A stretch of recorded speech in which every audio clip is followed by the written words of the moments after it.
Hey everyone! I think we are Hello, live. hello. Hello, hello. Welcome to the March live show for not only the Shelf Space Book Club, but also for the Busy Bee Book Club run by Erin from Booked and Busy.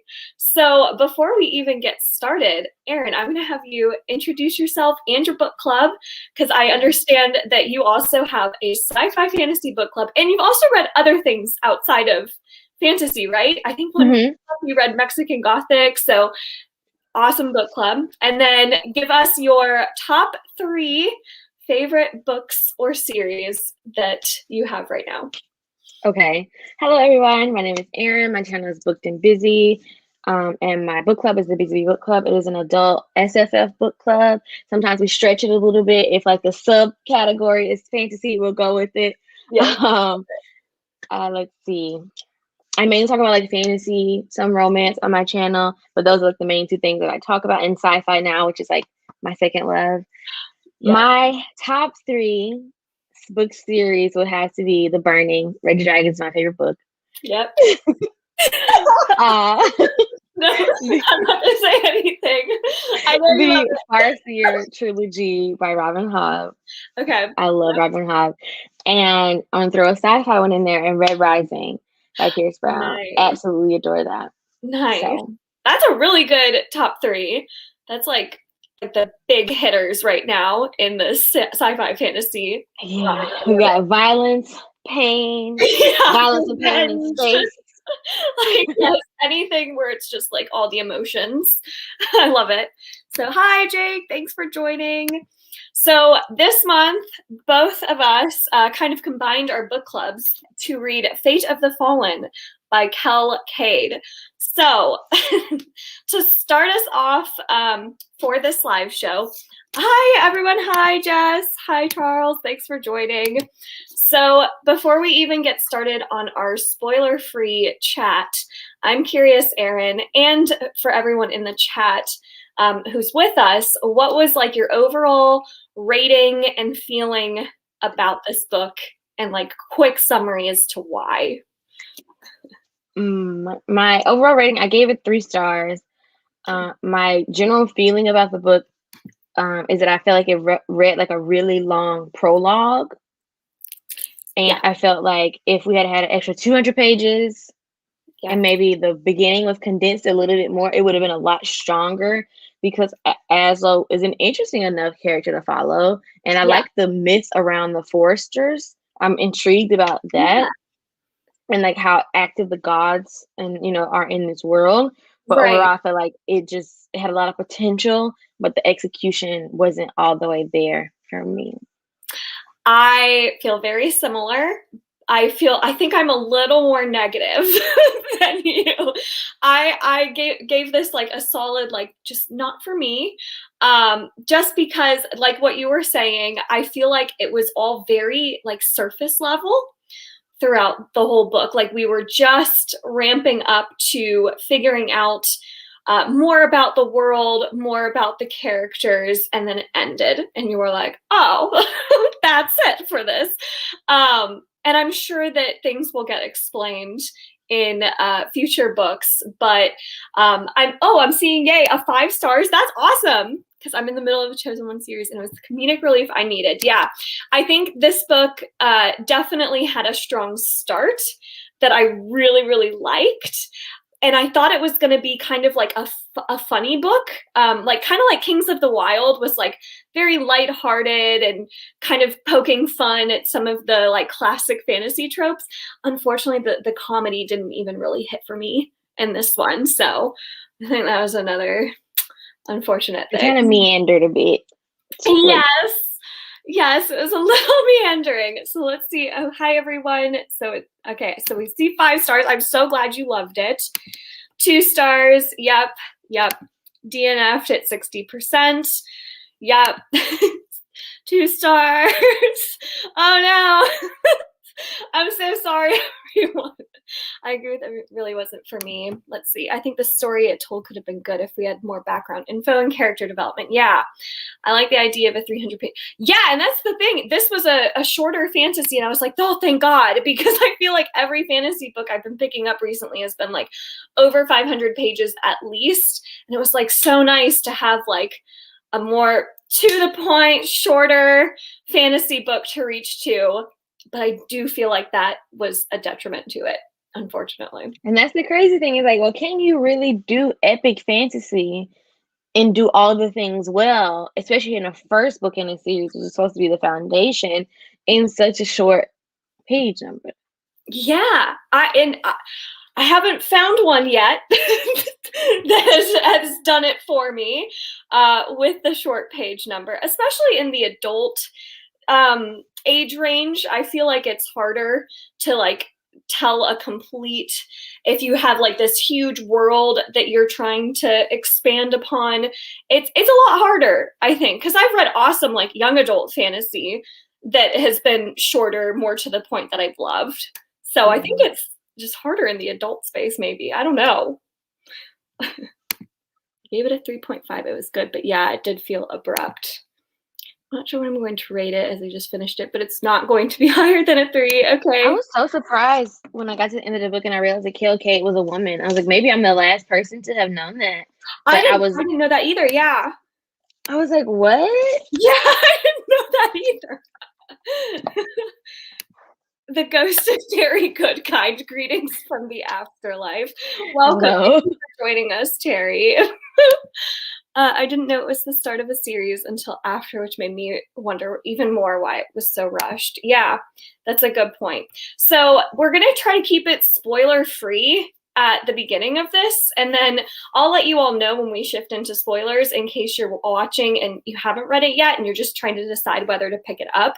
So Erin, what was like your favorite thing about this book? Like if you were to recommend it to someone, who would you recommend it to, and why? If I was to recommend it, I would recommend it to someone who wants something light. Like you want a book that's easy to read and that's light. If you're looking for that, and that's it. I would struggle to recommend the first book in a series that's only the first book and nothing else is out, and it ends up on such a cliffhanger like that. I would hesitate to recommend something like that. No, someone asked, it's not a debut. She has other things. Yeah, she does have another series I saw. I think if you enjoy books with like the fae or like higher power elements, like gods and things like that interfering, because in this book they are very much a part of the story and moving the narrative, I would recommend it to those people. Also, if you want a twist on the chosen one trope, I would recommend it to those people as well. Yeah, I agree. I mean, I think that the strongest part of this book, I feel like, was definitely the beginning, because I don't want to say too much, even if it happens at the beginning. I don't want to really say the twist on the chosen one trope that it, because I was surprised by that. Yeah, I wasn't expecting that at all. I think it's fun if you're surprised by it. So I'm not going to say why, but I think that there's a really fun twist right at the beginning that it sets up something that could be really fun. So I agree. Like if you love the chosen one trope, then this is a good one to pick up. I had issues kind of later in the book with it that we'll talk about when we get to spoilers. But I do like the beginning of this book and kind of the idea behind it. And I agree. I liked some of the god stuff, because I really like exploring like gods and like fantasy religions. But yeah, the rest of the book, unfortunately, it just didn't have enough development. I just feel like I didn't really know what was going on or why we were doing the things we were doing. So I feel like if you, like lighthearted and don't want something that takes itself too seriously, maybe this is a good one. But yeah, kind of bummed. Has anyone read any of her other stuff? I haven't. This is my first Kel Kade. Yeah, I don't know if I will. I think I want to read the second book because it comes out relatively soon. Oh, you are? You'll have to tell me how it is. And now, that's what I'm like, see if the second book is worth worth it really? We're Yeah. starting if I can think. I'm curious, yeah, because if it gets more development, then this could be really interesting. So I'll be curious to see what you say. I think this could have been a good YA book. It just felt like a juvenile attempt at adult fantasy. Yeah, there were a couple things that I think kind of like I don't want to say like aged it down, but like the tone was a little more like immature in some spots with a couple things that I think we'll have to talk about in the spoiler section. Yeah, I feel like some of the other characters were placed along with Aslo to make him lighter, but I enjoyed how serious he was. Like I enjoyed that in the character and how loyal he was. And that's one of the things that I think was a detriment of the book was it set up a bromance that was really strong and really Yeah, believable, and then we didn't get a lot of development in yeah, that bromance. And I enjoy stories about friends. yes, I agree. I think it yes. For reasons. I think it would have been cool to see more of the friendship. Um I agree with you. I liked Aslo. He reminded me a lot of Geralt from I The have not Witcher. read The Witcher. Oh, okay. Okay. If you like Aslo, I really think you're gonna love Geralt because Geralt's that same kind of like serious, very serious, and takes everything very seriously. But then he has this like group around him that like brings out this like funny, sarcastic side. And it kind of reminded me of like the Aslo relationship dynamic with a couple other characters. I wanted to hear more about the Foresters. Yeah, I agree. I The definitely way that people look at them like they're mythical creatures and like they're actual nymphs and fairies, I'm very intrigued by yes, the Foresters. yes. Because I the whole time I was waiting to learn more about why everyone's so intrigued with the Foresters, and we never did. We ever really like find out like why people were I like, mean, all things that we know is they protect the forest and they make the things grow, and they don't really leave the forest. That's it. yeah, That's all we got. that's. I guess that makes them mysterious and mythical, and the tropes it had, but it was a little underwhelming. Yeah, yeah, yeah, yeah. I do agree. I think it just read a little like younger than I'm used to with adult meandering to me. Yeah, like she was making up scenes as she wrote. Yeah, so talking about kind of overall like I'm trying to keep it spoiler free and it's really hard because I feel like Because the book changes so much in the first 50 pages. yes, that's the problem. It's like I don't want to say anything about the twist at the beginning, but then we can't really talk about the rest of the book otherwise. But we've talked about kind of your favorite part. What did you think of, besides Aslo, some of the other characters that were introduced and some of the other perspectives that we got? I can't remember her name. Is it Merla? Something. But the ghost girl? Myropa, is that what it was? Yes, I was very far away. I enjoy her character more so because she was the window through which we saw the gods. And I Yes. was very intrigued by their dynamic and the way the power was divided and like the relationship she had with one of the gods, the god of like divinity or something like that. The one who she went to go see to ask favors from, Yeah. and the one that took a liking to her. And I liked how that relationship played out with, our ending. Yeah. But her perspective was interesting because she was in different parts of the story and she knew a lot more than our other characters.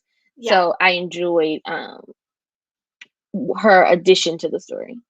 Yeah, I agree. I liked explore every time we had her perspective. I was like interested again in the story because I liked seeing the gods and that whole relationship exactly. I also I have mixed feelings on a character that gets introduced like later in the story, but oh my gosh, what was her name? The girl that The healer. yeah, what was her name? Why don't I remember her name? Oh my god, because I actually really liked her. Where So the two I boys, think Hank and Maury, and then oh my god. Well that girl. That's so sad. Is it Tessa? Is it Tessa? yes, Tessa. Okay.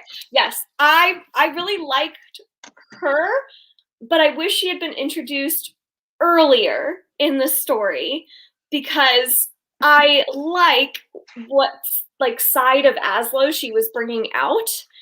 And I Mm-hmm. liked the idea of exploring more about this like healer class and like it felt very, once you read The Witcher, I'm curious if you'll find a lot of like parallels because the whole like witch kind of sorceress storyline is very present in The Witcher as well. And I liked exploring that, but I just feel like it didn't get developed enough because we didn't meet that character that had all those interactions like until later in the story. I So feel like there are a lot of elements in the story where we were told and not shown yeah. things that happened. For example, when the lizard came around. Um, but there also were parts where, and this is one of my issues I actually had with Kings of the Wild, where it got to be really repetitive.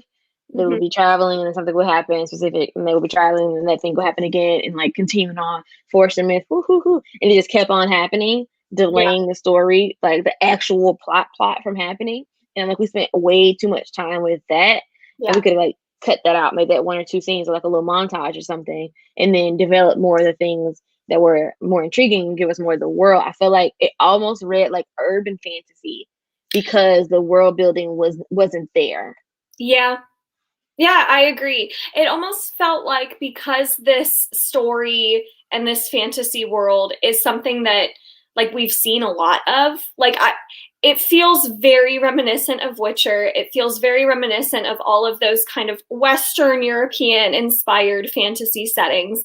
And almost felt like the author kind of wanted to get to some of the other um, story beats without having to develop the world as much as maybe other people would have liked.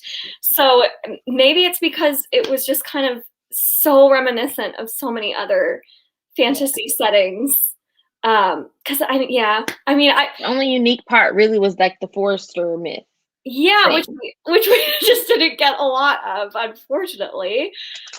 So yeah, I feel like this book didn't really do anything new. Like nothing was like last month we read Black Sun. Have you read Black Sun yet? I did. I read it this month as well. I was not a fan. Oh, interesting. Okay, but what I was going to say with Black Sun was like everything about that world was something so unique So unique. You that can't point out another book like that. yes. So it was like going from like reading Black Sun, which was like all new, unique, fresh world building I'd never read about before, to like Teak. yes. Oh, I loved it. That's interesting. Yeah. Like, Um, but yeah, so I just feel like this was like it just didn't really do anything new. had a lot of potential, but I feel like with that plot twist, it literally threw all the potential away Yeah. right in that moment. It sabotaged itself very early on in the narrative. Yes. Yes. So I don't know how much more I can say that's spoiler free. I don't know if you have any other spoiler free Well, thoughts. people who have finished, would Mm-hmm. you read the sequel? Oh yeah, I am curious. And let's see. Yeah. I liked the Myropa storyline, but it was so disjointed from the main story. Yeah, it wasn't.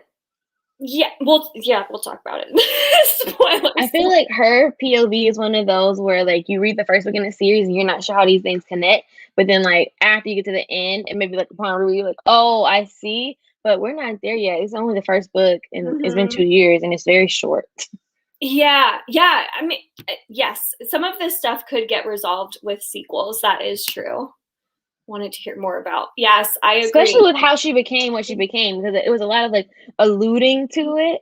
Yeah. With how she became like a reaper or something, collector of souls, whatever. Yes. Yes. Yeah, I was so curious. That's another thing that I was like, whoa, really interesting. But then we really didn't get any development for it. Probably not going to read the sequel. Oh no. Okay.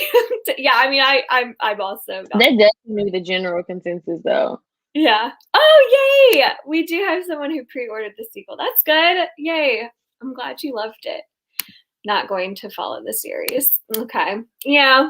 I mean, general consensus. Yeah. What's interesting, I didn't realize this was also a book of the month book pick. I don't know if you knew. Really? Yeah, it was like from I forget what month. 2019 is when this one came out, so I would imagine somewhere around there. Yeah, but yeah, I was very surprised that this was one of the book of the month picks because like looking at the Goodreads reviews, it does look like it's kind of just not quite as And it's so beloved. expensive. Why didn't they make this a paperback? I didn't understand that. Yes, so I'm also probably not going to be picking up the sequel. Sad, but you Speaking will have of, this. No, wait. well, we're not in spoilers yet, but reading a synopsis and they talk about like this, the chosen one and the prophecies and all this other stuff. And I'm just like, how did all these things line up? And this was the result. Yeah. And also everyone in the story was such a quitter. I was like, how is Oh, a whole kingdom full of quit? No one wants to fight. oh Like my I god, feel like that's in like in Aaron. fantasy stories, Hit people are the rushing head to fight. Like they're like, yes, on. we're gonna do it. We're gonna try. Everyone's like, we're gonna have a party to celebrate the end that is coming.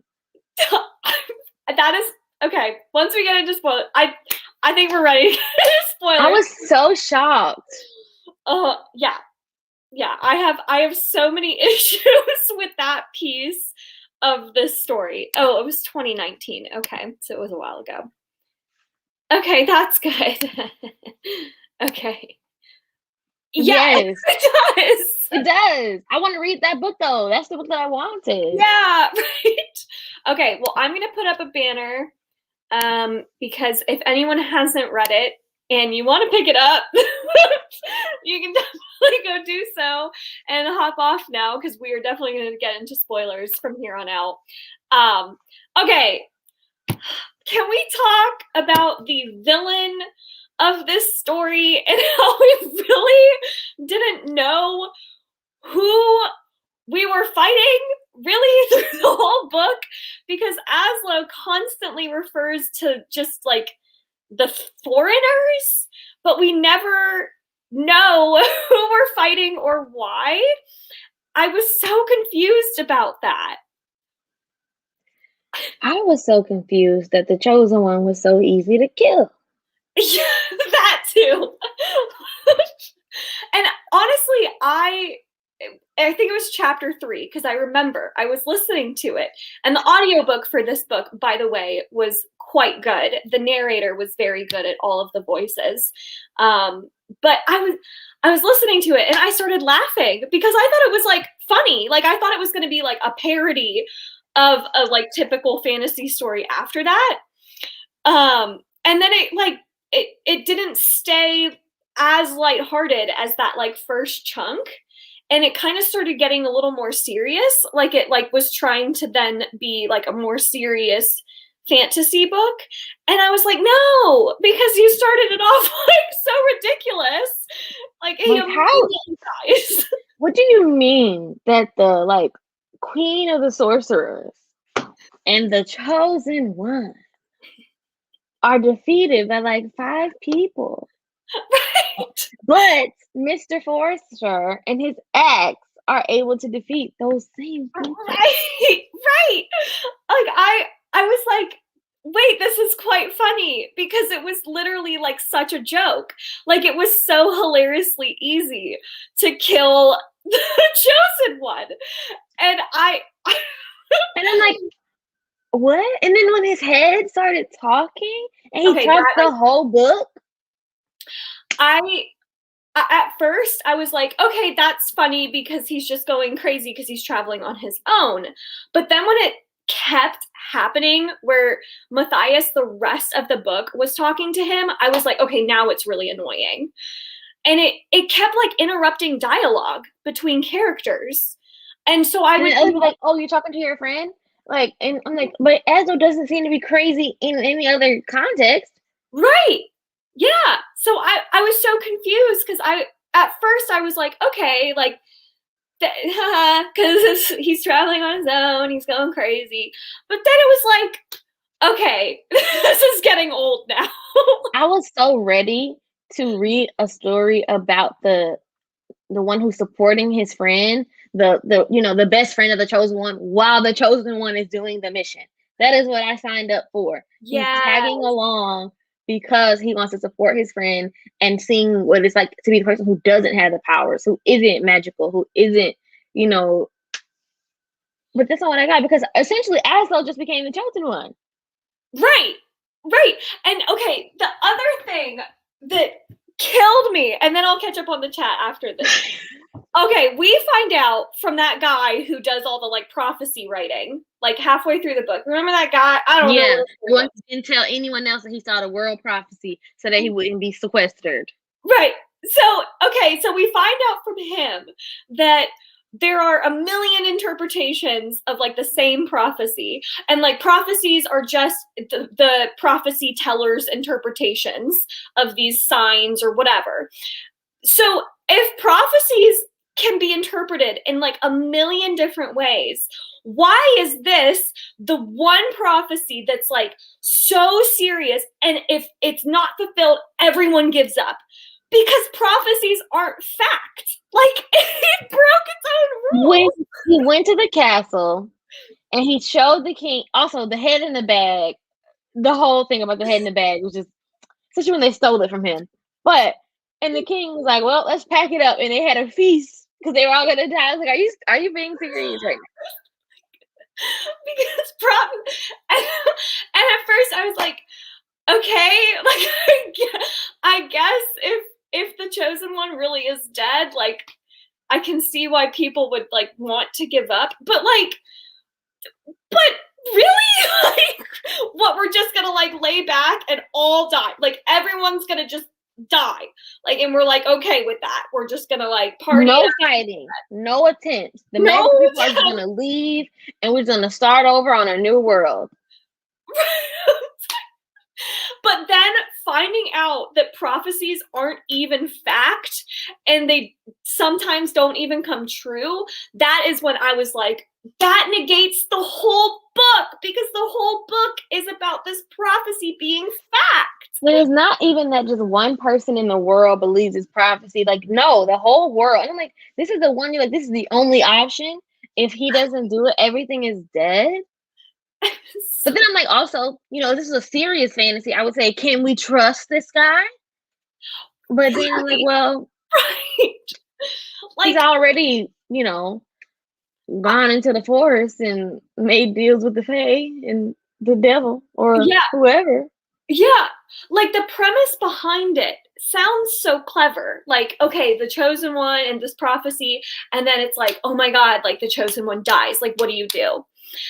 But the reality of that premise coming to fruition is not, it doesn't. You don't carry, like, even the logic of having to carry his head in a bag. And you have to show him his head for him to believe it. Well, like, this is the high sorceress who has, taken him off and raised him for 20-something years. And why she can't just magic and say he's gone, also, it doesn't make sense. Also, like, how does the king know that that's the chosen one's head? Like, does he? Has he a tattoo of the map of the world on his forehead? I could draw that. Like, how do we know that this is the chosen one's head? It could just be any random person's head. Like, what? The logic wasn't really there for me. I was so baffled. Okay, I'm gonna try to catch up on the chat because we just went off. All right. The chosen one prophecy does not fit very well with the yes, like it doesn't make sense. Okay, let's see. Who was the villain? I still don't know who we're fighting or why. I know that it got revealed at the very end, right? That the god of war and the god of whatever, like, were orchestrating. Death. It was Axis. It was just death, and the other one. Thank you. They were in cahoots, basically. Yes. Thank you. And I know that, yeah, they're kind of orchestrating this whole thing. So they're the villains, but I don't know who they're employing on like the real world, like the material world, to from my understanding, Fae from one of the other worlds have invaded this world to destroy it. Okay. Oh, so that's why my robot kept seeing all of the like little creatures. Yeah, and then those are like the ones that when like the little boys were chasing them and they had like that death book and that Yeah, like the magic because like they have a stronger magic from my understanding. Because when the sorcerers were like as the generations go on, and we learned that more when Aslo got his little situation, the magic is diluted, but they're closer to like the source of the magic. Because you know they're like the 12 original families, but they were like, it was actually like 15 or 16. Those four people that they thought were like those yeah. four families are gone. Those are the ones. Okay. Okay. I was just confused because Aslo, at the very beginning, like whoever killed Matthias is like kind of like who he was like running from and who he was like, oh, they're coming. And I was like, who's coming? Like, from where? Why? We don't really know. Someone said it was like Frodo and Sam, but Frodo died in the first book. Yeah, he died at the end, maybe not Yeah. in the first 50 pages. Yeah. I did laugh out loud at chapter 3, and that's where I was like, oh, this is gonna be like funny. Okay. Um, I thought they were gonna bring him back later. I did not know it would be in the form of a talking head the whole book. And also, like the death of the chosen one had zero impact on us because we didn't really know him. We weren't invested in him as a character. Yes, right. I liked it. I didn't care like emotionally. I was like, I don't care. This is kind of funny. Thought this twist would have been if the story was told from Aslo's perspective from the beginning. That's true. We were following Matthias's perspective in the beginning. I like totally forgot about that. And then switched to Aslo. That didn't necessarily bother me too much, but it just all of the It logic was that after. that now this is the thing that didn't make any sense to me that they were learning poetry and you know the map of the world and great literature, but it was actually spells. And the movements was not in fact lyrical dance. It was how to summon the magic in you. And then, and then at the end, when Aslo's like, I don't even know who he was fighting at the end. I don't know why, but he like conjured all the spells and did all the magic, and he's like, Because he learned. I was just imagining him like water bending, but like with the dead people and then with the trees. where is this coming from? He doesn't know anything about magic. Why is But he? he does He because he does. learned alongside the chosen one his whole life. There you go. He just didn't know it. He was. I don't understand how you manufacture like how dumb would they have to be? Feel like this is poetry because I feel like spells have like a very specific type of wording Oh my than god, poetry. that is so funny. I maybe it was all supposed to be like a big joke of a book. That's why I'm like, what?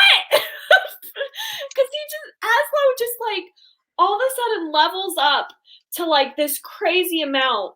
And it didn't feel earned at all because it got explained away by saying they learned poetry when they were kids growing up. And that's why he was able to level up the way he was. And then I'm What? like, something was going to happen when he went to the guy because the guy was following him around the whole book. Like, hey, when are you going to come to my house and fix my forest? We need you to come do that ASAP. And then Right. he went into the forest and trying to heal the trees. I'm like, okay, this makes sense. It's like a little forester magic situation. It was Right. cool. And I was confused by his magic. And so I realized that the fertility goddess lady, of Yes, nature, yes, the yes. one that makes and shapes things, she asked the other guy for like a boon.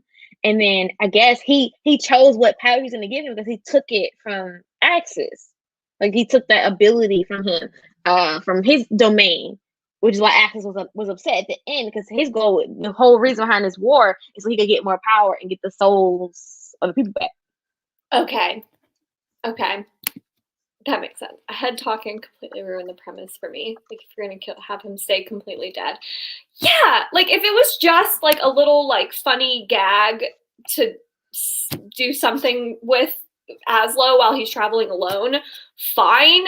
But to have it the whole rest of the book and for it to interrupt dialogue, it was a very difficult reading experience reading the dialogue between him and like Teza and him and the king, when you had the head going and Aslow's responding to the head, but then the other character's like, are you responding to me?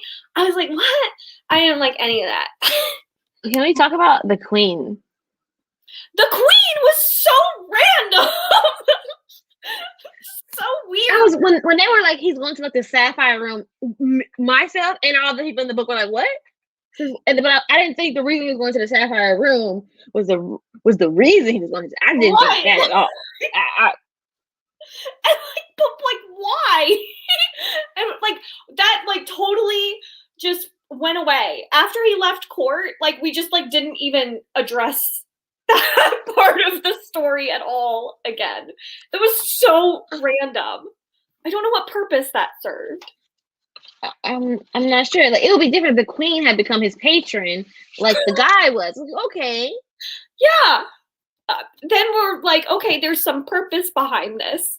And I guess like the knights, ended up coming after him.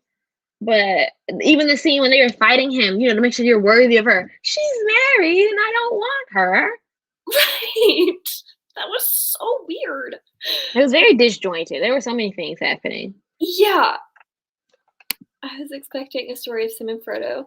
This is like, what if Frodo was killed in book 1? Yeah, and like that idea sounds interesting. Like that premise is like, what would happen if Frodo died in book 1? Let me find out. But that only works if you care about Frodo. Did it right. Like you cared about Frodo and you cared about their relationship so much. Their friendship is like the best. So yeah. By the fact that Aslo didn't seem to mourn his best friend much. I mean, it made a big deal of how he would only because of his love. Yeah. And I mean, I think maybe that's why the talking head was a thing, because he like couldn't come to the realization that his friend was actually gone or something. But even thinking about their friendship, I kind of didn't like the whole issue with the girls at the beginning. I'm like, oh, this isn't what a best friend would do. That felt so immature, that part of the story when they were like, who are you going to ask to prom? He was like, I go with the same girl every year and I'm building a house for us to be together. What do you mean? Yeah, I agree. I did not like, at first I was like, am I reading like a young adult, like contemporary, like prom setup here? Because it was like, who are you gonna ask to prom? Oh, well, I'm gonna ask this girl to prom, and then the girl's like, no, I don't want to go to prom with you. I want to go to prom with him. And I was like, what is this? I'm gonna go with her because you're my best friend, but I'm not gonna go with her because I'm leaving or whatever. Yeah. And then she came back, and I was like, wow, she's a bold one. Yeah. She was like, I guess I'll settle for you. It was weird. I died laughing when Aslo realized the 2 kids threw the head off the top of the building into the river. Oh man, I just finished this and I don't even know half. Join us in our confusion. We don't really know either, because I don't know. I just don't. He didn't even try to hide the fact that he was talking to the head. Yeah, like I don't understand. Everyone was like, oh, remember they made him like a fancier little satchel? When they got him new clothes, they made him like a new thing. I mean, how long are you going to carry the head around? You should bury him somewhere. Right. Like, why are we still carrying the head? He showed the king, which we've already talked about, didn't even make sense, because how does the king know what the chosen one looks like? And how is this proof that the chosen one is truly dead? Like, and they have a dinner to celebrate life because they don't want to fight. Yeah, I don't okay, so trying to structure my criticisms a little bit, because I feel like the book is, because the book is all over the place, we're like, and then this thing happened, and then this thing happened, and why does this make sense? It wasn't a clear linear story. The things didn't all connect. They were like just like little tidbits of just random information. Yes. That had no bearing on like the entirety of the story or any character development or anything like that. Right. Like, the biggest thing for me, I think, and where it totally lost me was the minute learning that prophecies aren't fact, they are interpretations. There are millions of prophecies out there. And then learning that, okay, but why is this the one prophecy that everyone takes seriously? And why are we like giving up as a whole entire world because this one prophecy didn't come true if prophecies aren't truly fact? That logic made no sense to me, and that was where I was like, none of this makes sense to me. Like, so I think that was like my biggest issue, but then like all of the other stuff we've been talking about just like added to it. What was like your like number one issue with the book? It just was so disjointed, and so many things were happening. I think I was finally fed up with the scene where he was fighting the lizard. They said it was a dragon, but I really read lizard. I really pictured a lizard. And then the arm, and she reattaches her arm with the lizard Oh arm. my god. And she's like, I'm not at the point where I can heal your arm, but I can reattach another arm to you. Right. And I'm like, when I read it, I was like, did I miss something? Did I skip a couple pages? Because like I turned the page and we were like 3/4 of the way through a battle with a lizard. Yeah. Yeah. Like I I agree. These are the parts where it felt more young in tone. Like the talking head I felt was very, very like it was like an immature gag after a while. And then the arm, right? Like the arm thing. And just like the beginning with the girl situation, it all kind of combined to just make it feel like. And then the kids, like the Peck and Maury. Oh yeah, like those two who just like decide to like, oh, can we talk about everybody just like deciding that they're gonna join Aslo even though they don't know who this guy is, or like Teza like joining Aslo because she's like, well, I don't want to be a waitress anymore. She's like, you got me fired from my job. He was like, what does that have to do? No, I did not. No, I didn't. And she was just and then like, how they made it seem like it was a prophecy. It was the world working, so he would go to that. Remember that scene where so he could go to that bar where he would find her versus going to like the one he was going to go to first because there was like somebody drunk passed out in front of it. I was like, what kind of story are we telling here? Right, exactly. Yes. You know what? This is funny. Maybe she could have attached the head to the rest of the lizard. Matthias was back. It reminds me of Toy Story. Have you seen Toy Story? When Sid is like attaching all the different parts of the different toys to each other. Like it just was like very immature. And then the goddess saying like, yeah, I sent him a dragon. I had to see how he would handle it. What? The gods had so much direct impact in the story, which was a little bit weird. I mean, it could have been more enjoyable than it was, but it ended up being weird more often than not, the way they used it. Yeah. Like when she used it to increase her own power and to push the girl into the power, I'm like, okay. When she used it to, influence the powers that he would get from the gods because she knew it was coming, okay. But like her motives were very unclear as well, because she seemed to be in cahoots with the rest of them, but then she's also literally in the human world. When she gave the girl a bug, I was like, where do we? Right.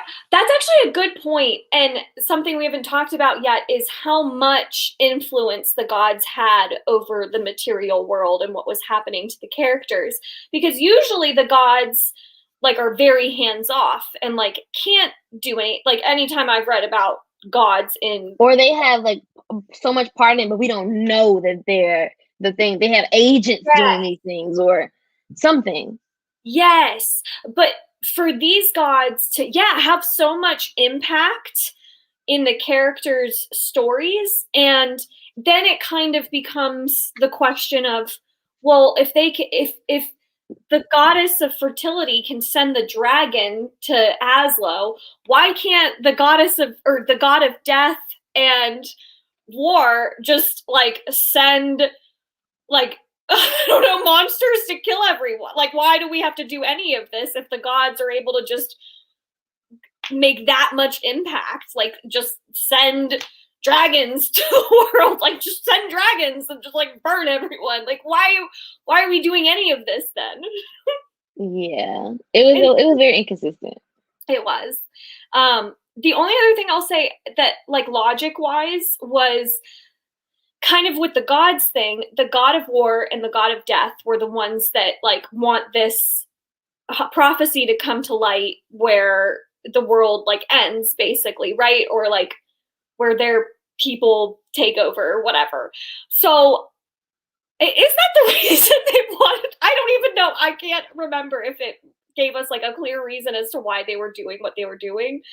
I feel like it was Because kind they of want more power. That's all. Like he gets power from people in the war and the emotions or whatever, and then he gets power from people dying. But they all get power from people dying. I think right. that part was explained a bit later. Like, at one point, it was just one person, the god of death, and he was like, they're like, oh, he's getting too powerful. We have to switch this up. So now they all have like power tied to the sea of the dead or something like Yeah. that. And but Yes. the god of death was like, you're taking power from me. Yes. And also, like, if the god of war becomes more powerful from war, wouldn't he be angling for a war instead of killing the chosen one where everyone's going to just give up and not even fight? Like, And that why? was other thing because he was saying like, I want them to fight, but you're not rousing them up to fight. Right. Like if killing Matthias was the way that they were going to gain more power, like it's not working out for them. And also with the gods of like creation and stuff, I'm like, these two are working to destroy everything. So what are you, you're just sitting on the sidelines while they're literally destroying all your work. Right. Or well, she's really not sitting on the sidelines. I don't know what she's doing, but I'm like, Yeah, you could have sent a dragon to protect Matthias. right. And yes.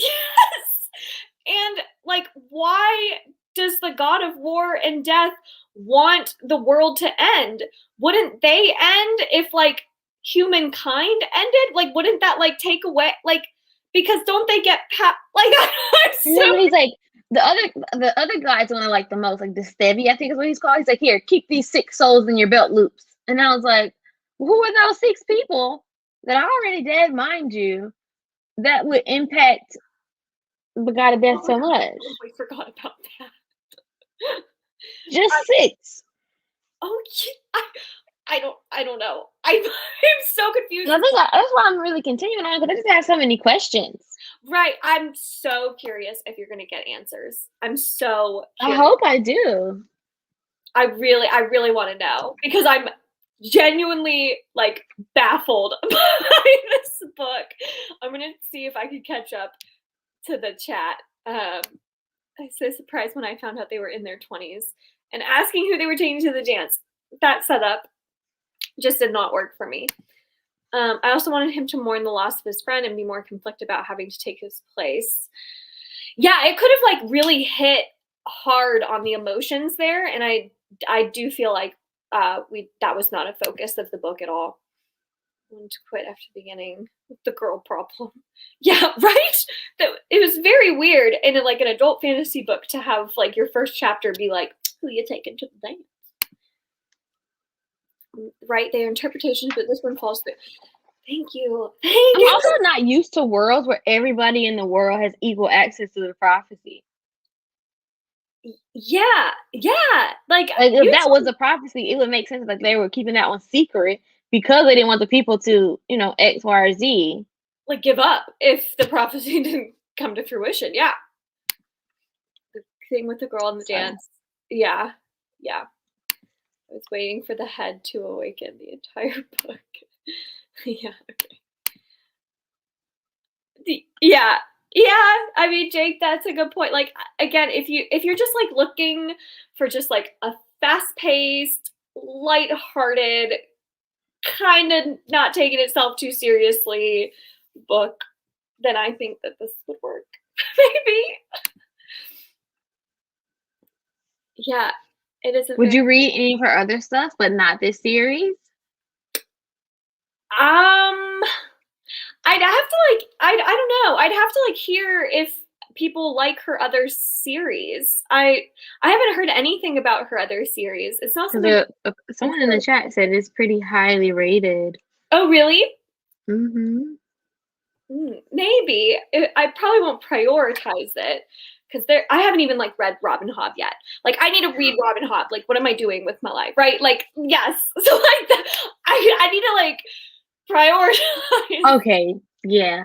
Just let Miss Kel Kade go and read the soul crushingly good Yeah. books. Like I feel like I gotta prioritize like Robin Hobb and like a couple others before reading any more from this author. I enjoyed all the absurdities of it, and I love when the gods are using the chess pieces. But I know I'm on this island by myself. I am glad that you enjoyed it. I am genuinely happy that you enjoyed it. It was easy to read, and honestly, Yes. I always appreciate an easy read because I have books that I didn't enjoy that were difficult to read or Yes. that required a lot of mental energy, and like, I'd rather it be easy. Yes. I mean, I have to agree because I would rather read this book than read. There are a couple of others that come to mind, but like I'm gonna make myself super unpopular here. Like Eye of the World. Uh, Yeah, yeah, that's one of the ones I'm thinking about. Like, I didn't, I gave that one 3 stars too for various reasons, but like, it was a chore to get through. Like, it yeah. took a lot. Like this did not feel like a chore. It was just more of like I'm baffled, but it was not like oh god, here we go. Like every time I picked it up, like Wheel of Time, like that first book in Wheel of Time was like yes, a chore. That's a good way to describe it. On a positive note, okay, so it does have a high rating. Yeah, I mean, I would be curious to see. I like it more than everyone. Okay, good. I read it like when you watch a movie that it does not make sense, but you cannot stop watching to see what else. Yeah, I can see that. I can see that. I might read some of her other stuff. I'll say it read really fast. It did. It did. Oh my god. I know. You need to. You all are missing out I on know. a good, painful time. And I need to Like, like read the Red Rising series. Like they're yeah, I know. So there are other priorities at the moment. I know. yes, yes, yes, yes. All the time I was thinking Aslo will end up being the real chosen one. I mean, honestly, it seemed like he kind of was. Like he's definitely a better chosen one than Matthias was.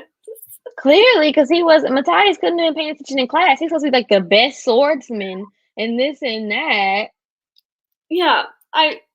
I feel like Aslo basically was the chosen one, and even as I was like, I wasn't that good. Only beat him 1 out of 3 times, or like, all these things he would say about himself. I'm like, well, you're defeating dragons. You only lost an arm. It's looking pretty decent from where I'm sitting. Yeah, and then he leveled up at the end and was able to be a sorcerer, which sure, why not? And he was like, I'm thinking of the things that we taught, and even if I didn't have the words, I knew how to summon it. And I was like, oh, okay, all right, we're stretching it a little bit, but all right. Okay, everybody's saying that we all need to read Robin Hobb if you haven't Yes, already. you really do. I'm about to And start another of her series right now. people are loving Red Rising too. So I am behind the times, obviously. Red Rising is fantastic. Get on it. Although I will say, if you don't like Raging Dragons, you might not like it because it's very action heavy as well. I read the first book several years ago, and I wasn't a huge fan. I don't like war games in books. The second two don't have that.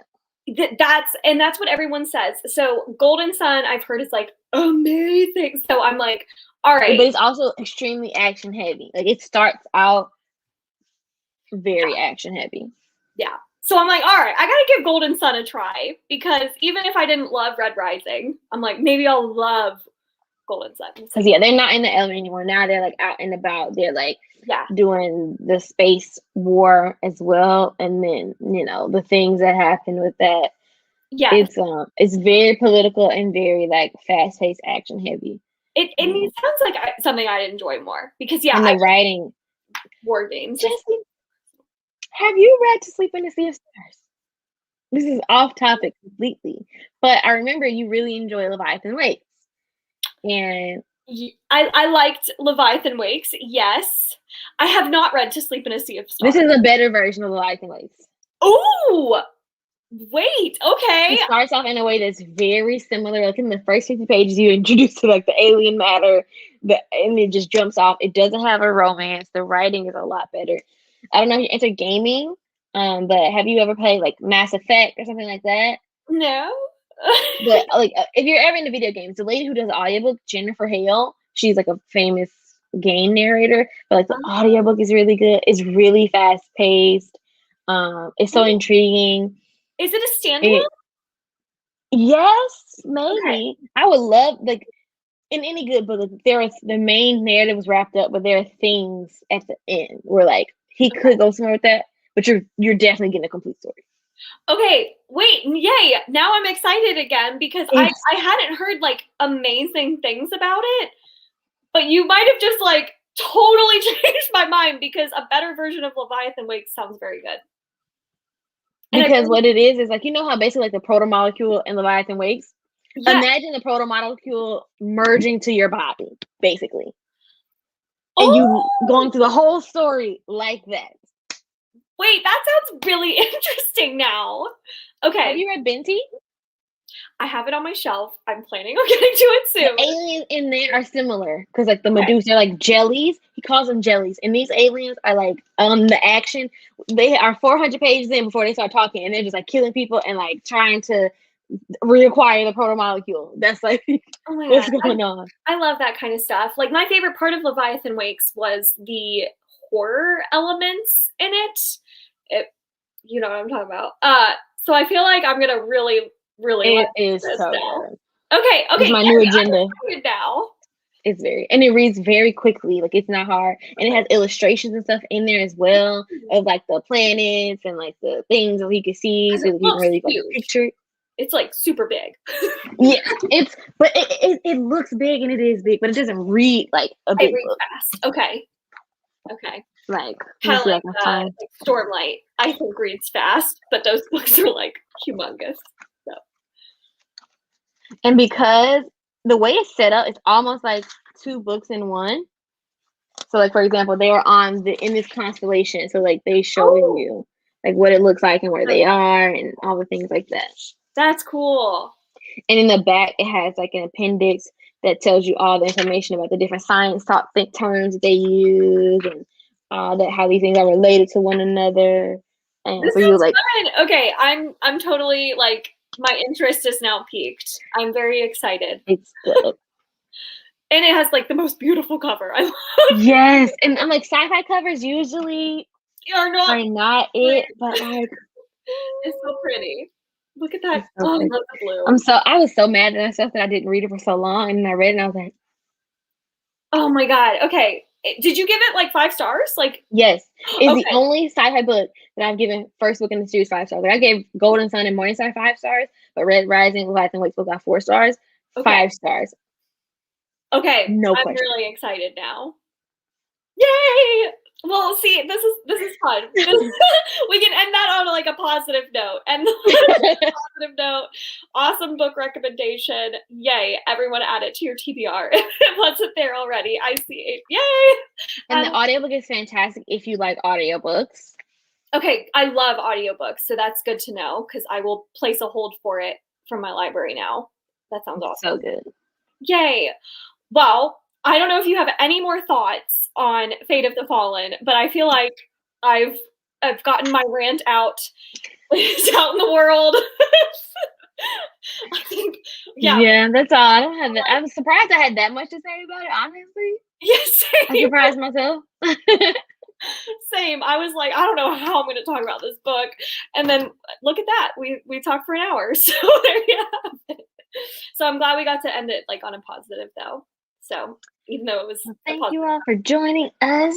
Yes. Where does Shelf Space reading for April? The Shelf Space read for April is oh my God, The Shadow of What Was Lost. by James Oh, Island. James Arlington, that was a good one. It's You like like if you like Wheel of Time or you didn't like Wheel of Time, read that one. It's better. okay, that's what I'm hoping. Is like it's just a It's better. very easy to read. It's big, but it's easy.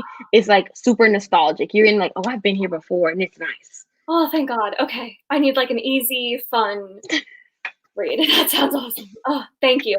And then what is the Busy Bee Book Club? We are doing sci-fi all spring or sci fantasy. So we are reading A Memory Called Empire. Oh my God.